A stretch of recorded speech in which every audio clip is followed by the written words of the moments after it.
"Who let this mess in here?" the billionaire snapped, his voice echoing across the golden dining hall. "Look at her, soaking wet, clothes torn, dragging dirt onto my floor. This is a five-star restaurant, not a shelter." The guests froze. Forks stopped midair, conversations died, and the soft jazz in the background faded into an uneasy silence. Some whispered in confusion. Others watched with thin smiles, the kind that appear when someone powerful shows cruelty they dare not challenge. A homeless woman stood by the door, trembling. Her name was Grace Miller. She looked small against the towering chandeliers and the polished marble floor that reflected her reflection like a stranger she no longer recognized. Rainwater ran down her sleeves, dripping from her fingertips, forming a quiet puddle near her bare feet. She clutched a faded brown bag to her chest as if it held her entire world. "Sir, I just wanted something warm to eat," she whispered, her voice fragile and uneven. Charles Donovan leaned back in his leather chair, amusement curling across his lips. His silver watch gleamed under the lights. Every inch of him screamed wealth, confidence, and pride. "Warm to eat?" he repeated mockingly, crossing one leg over the other. "Do you even know where you are? People here pay more for dessert than you probably see in a year." A ripple of laughter spread across the room. Polite, nervous laughter from guests afraid to look cruel, yet too weak to stand against him. The manager hovered nearby, uncertain whether to intervene. Waiters exchanged uneasy glances but kept silent, trained to serve the rich and ignore the poor. Grace swallowed hard. "I didn't mean to cause trouble, Charles cut her off sharply. "You don't belong here. Take your pity story somewhere else. I don't run a charity and I don't entertain beggars." His words struck like knives. Grace's eyes glistened as she turned slowly toward the door. For a moment, the sound of rain outside drowned the heavy silence inside. She took one small step forward, then another, until she stopped. Her voice trembled, soft but clear. "You've changed, Charles." The name echoed in the air like a ghost from another time. Charles froze mid-laugh. His smirk vanished, replaced by confusion and something deeper. Fear. His hands, steady moments ago, began to shake. The laughter around him died instantly as every guest turned to stare. He stared at her, really stared this time. At her tired face, her eyes, her voice that felt like a memory he had tried to bury long ago. The manager stepped forward awkwardly. "Sir, should I—" "Quiet," Charles said, barely above a whisper. His eyes never left the woman. The air felt heavier now. Grace met his gaze, her expression no longer frightened but sorrowful, almost disappointed. "Do you know her, sir?" one of the businessmen asked quietly. Charles didn't answer. His throat tightened. His mind flashed to a different time.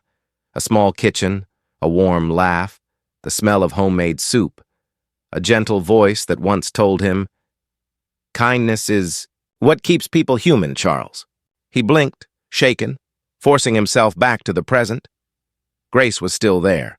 The same woman who once offered him food when he had nothing, now standing in rags before his empire of gold. The restaurant was silent. Not even the rain could be heard anymore. For the first time in years, the billionaire couldn't speak. Grace took a slow breath, lowered her eyes, and turned toward the exit. As she pushed the glass door open, a gust of cold wind swept through the hall, chilling enough to make even the guests shiver. And though Charles Donovan didn't know it yet, that one moment, that one voice from his forgotten past, was about to shatter everything he believed about success, pride, and humanity.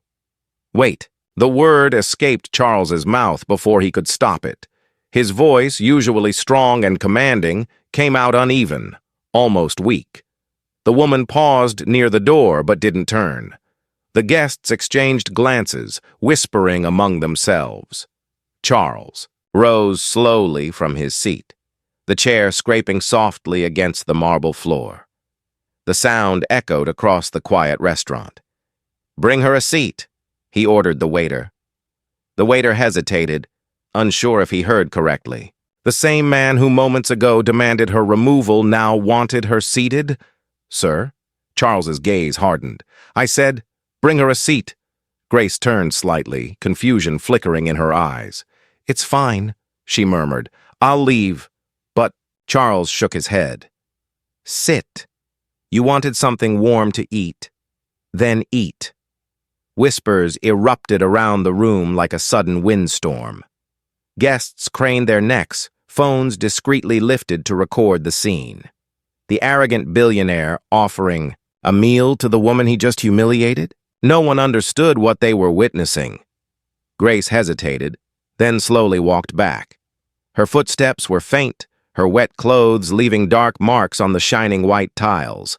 A waiter pulled out a chair at the far end of the room, unsure where to place her. But Charles gestured. "No," he said firmly. "Seat her here, at my table." The murmurs grew louder. His business partners shifted uncomfortably in their seats. "Charles," one whispered under his breath, "this isn't a good look. The media—" But Charles raised his hand, silencing him. Grace sat down slowly, her frail hands resting on the table's edge. The air between them was thick. Too many eyes, too much silence. Charles gestured to the waiter again. "Bring her the best we have, steak, soup, bread, and tea." The waiter nodded nervously and rushed away. Grace lowered her head, her voice trembling. "You don't have to do this." "I know," Charles replied softly. "But I should have. A long time ago." She looked up, startled. For a brief second, their eyes met. And in that gaze, memories began to resurface for both of them.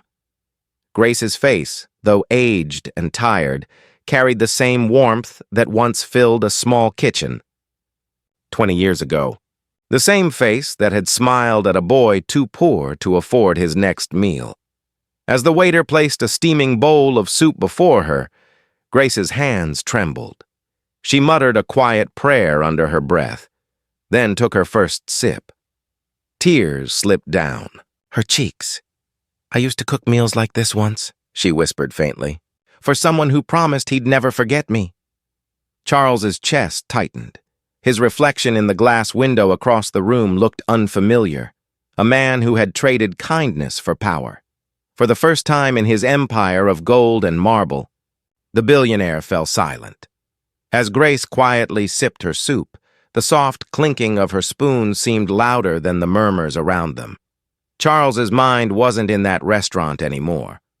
He was drifting, back to a time long before the gold watches, the private jets, and the billion-dollar deals. He was 15 again, a scrawny boy living in a broken apartment on the south side of the city. His parents had died in a car crash, leaving him alone, angry and hungry. And in those years of loneliness, it was Grace Miller, the woman now sitting before him in rags, who had been his only light. He remembered how she found him one freezing night, sleeping behind a bakery. She had worked as a cleaner back then, poor herself, but rich in heart. She brought him home, gave him food, and treated him like her own. She called him my little fighter. When he couldn't afford school, fees, she sold her only gold earrings to help him stay enrolled. When he got sick, she stayed by his side, feeding him soup from the same old pot every night.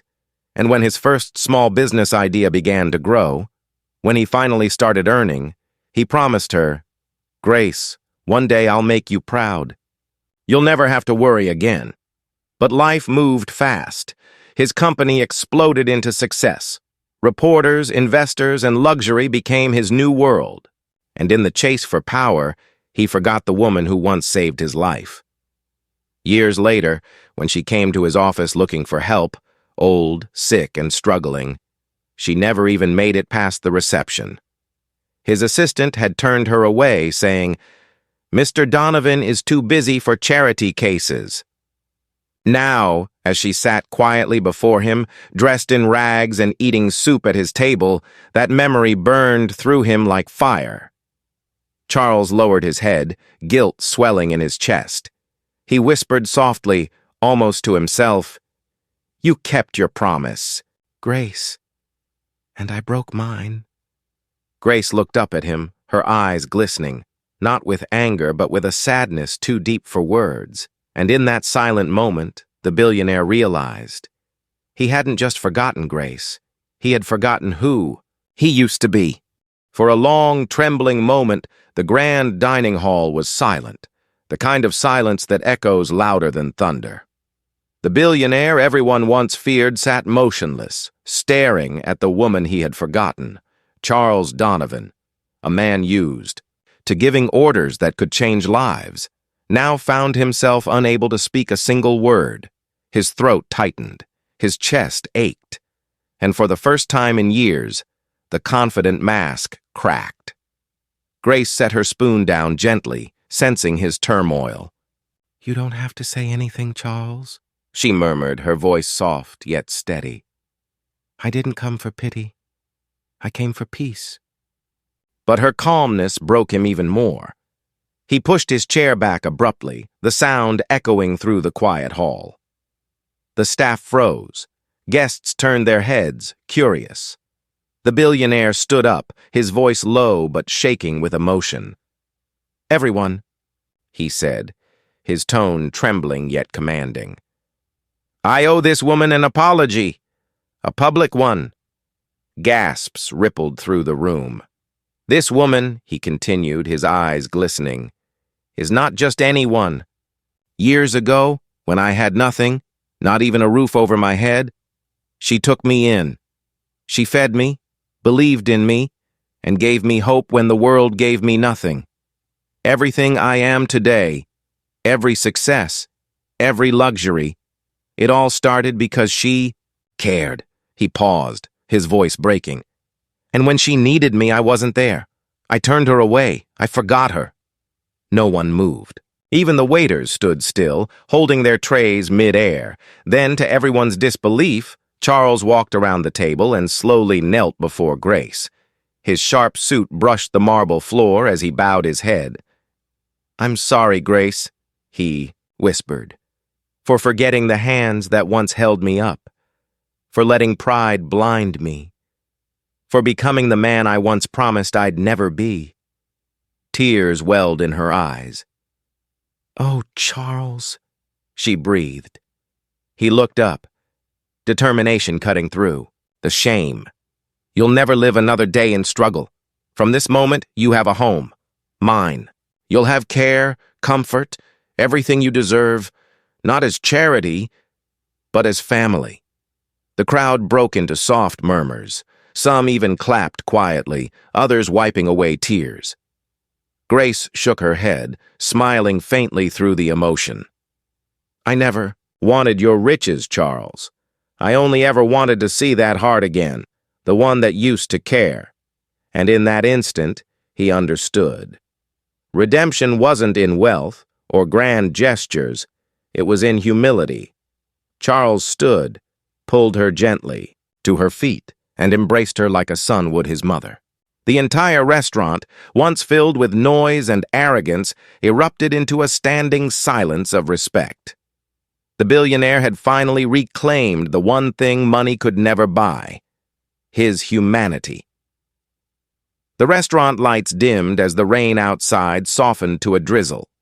The air that once carried arrogance and laughter now held something sacred: silence, awe, and a quiet sense of healing.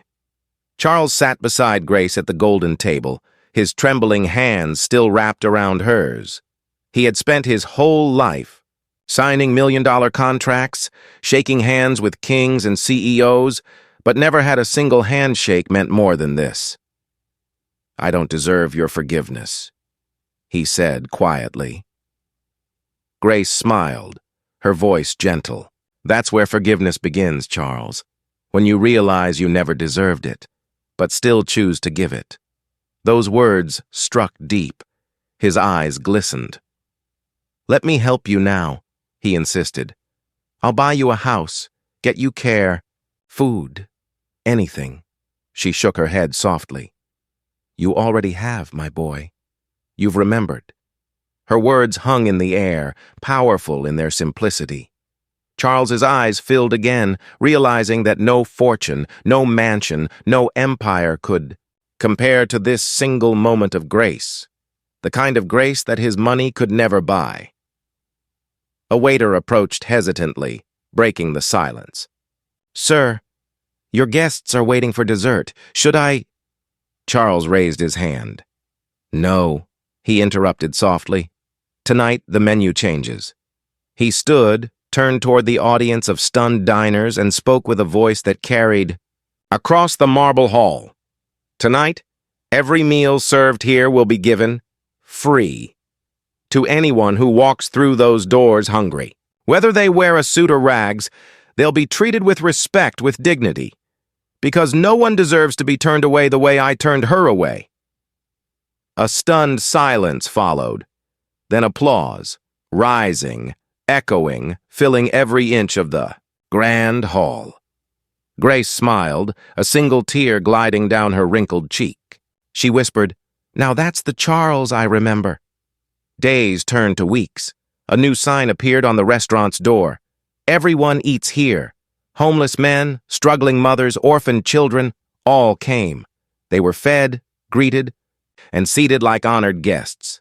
Charles himself served plates many nights, standing where Grace once stood in the rain.